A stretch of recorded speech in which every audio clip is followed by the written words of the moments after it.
Ғазиза Жұбанова атындағы мемлекеттік шекті аспаптар квартеті виолончель, скрипка, альт аспабында шебер ойнайды.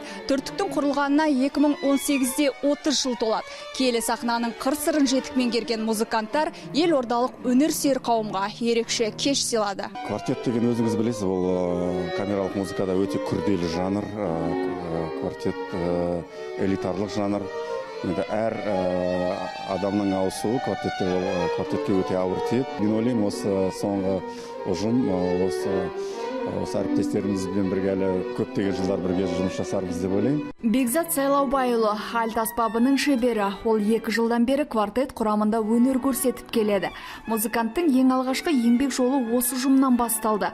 Көпшіліктің алдында өнер көрсету оңай шаруа емес. Қобалжу сезімі әрбір концертте болады дейді жас өнерпаз. Әрине, оның бәрі болады. Онсыз ешқандай, оны сахнаға шыққанда кез келген сізге музыкант айта алады оны.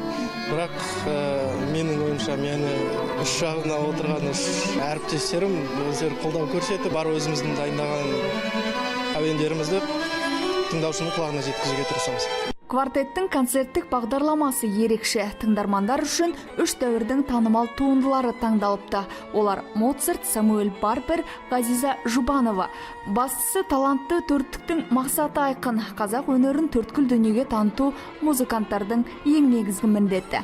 Квартеттің алдыға қойған мақсаты, енді шетелде бізді қазақ квартет дейді. Осы біздің квартетіміз әлемде бір қазақ квартет екен, бір аты, бір бренд болсын деген бір кішкентай ғана арманымыз. Елордалықтарға естен кетпес кеш сыйлаған квартет гастрольдік сапармен ақш-қа, сондай-ақ Еуропа елдеріне баруды жоспарлап отыр. Дарынды музыканттар осылайша әлемдік сахнаны бағындыруды мақсат етіпті. Камила Бөлен, мәдениетке саяхат, Астана.